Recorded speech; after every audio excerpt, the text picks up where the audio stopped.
হলো Bangladesh judicial service commission সচিবালয়, যেটা আপনি জেলা জজ ও তার অধীনস্থ ট্রাইব্যুনাল আদালতে রাজস্ব খাতে যে নিয়োগ বিজ্ঞপ্তিটা প্রকাশ করেছিল সকলে অবগত আছেন। এর মধ্যে এই যে বেঞ্চ সহকারী পদের কিন্তু পরীক্ষার সময়সূচি প্রকাশ করে দিয়েছে। আগামী 26 মে 2026 বিকাল 3টা 30 থেকে 4টা 5 পর্যন্ত কিন্তু পরীক্ষা অনুষ্ঠিত হবে। একটু আপনারা যদি আমার ভিডিও রেগুলার দেখে থাকেন, আমি কিন্তু গত সপ্তাহে যে ভিডিওটা আপলোড দিয়েছিলাম সেখানে কিন্তু বিস্তারিত বিষয়ে আলোচনা করছি যে পরীক্ষা আগামী 16 তারিখ হবে। তা আশা করি আমার আপডেটের সাথে আপনারা মিল পেয়েছেন।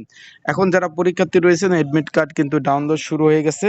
এখানে পরীক্ষা আগামী 16 মে 2026 বিকাল 3টা 30 থেকে 4টা 5 পর্যন্ত কিন্তু পরীক্ষা অনুষ্ঠিত হবে। আশা করি বিষয়টা বুঝতে পারছেন। যারা পরীক্ষার্থী রয়েছেন, পরীক্ষা এমসিকিউ পরীক্ষা হবে। এই যে বেঞ্চ সহকারী পদের পরীক্ষা। যদি আপনাদের সাজেশন প্রয়োজন হয়, স্ক্রিনের উপর যে হোয়াটসঅ্যাপ নাম্বার রয়েছে, ডিসক্রিপশন বক্সে যে নাম্বার রয়েছে, পিন কমেন্টে যে নাম্বার রয়েছে, এই নাম্বারে মেসেজ করতে পারেন, যোগাযোগ করতে পারেন। যোগাযোগ করে আপনারা সাজেশনগুলো নিয়ে কিন্তু পড়তে পারবেন। আপনাদের যাদের প্রয়োজন আছে, যাদের সাজেশন প্রয়োজন আছে, তারা কিন্তু অবশ্যই যোগাযোগ করতে পারেন এই নাম্বারে, স্ক্রিনের উপরে যে নাম্বারে। আর এডমিট কার্ড ডাউনলোড শুরু হয়ে গেছে। যারা এডমিট কার্ডও ডাউনলোড করতে পারেননি, যদি প্রয়োজন হয়, তারা অবশ্যই এডমিট কার্ড কিন্তু ডাউনলোড করতে পারবেন।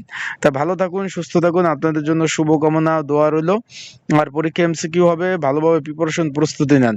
ভালো প্রিপারেশন ছাড়া কিন্তু পাশ করতে পারবেন না। আবারও বলতেছি, এখানে প্রচুর ক্যান্ডিডেট। এখানে আর একটা কথা আমি একটু বলে দিই, যেহেতু পরীক্ষাটা ঢাকাতে পড়ছে, ভালোভাবে প্রস্তুতি নিয়ে পরীক্ষার হলে যাবেন। তো ভালো থাকুন, সুস্থ থাকুন। আসসালামু আলাইকুম। আর সাজেশন লাগলে অবশ্যই হোয়াটসঅ্যাপ নাম্বারে যোগাযোগ করবেন। ডিসক্রিপশন বক্সে নাম্বার দেওয়া রয়েছে, পিন কমেন্টে নাম্বার দেওয়া রয়েছে। এই নাম্বারে মেসেজ করে আপনারা কিন্তু সাজেশনগুলো নিয়ে কিন্তু পড়তে পারবেন। তো আসসালামু আলাইকুম, ভালো থাকবেন, সুস্থ থাকবেন।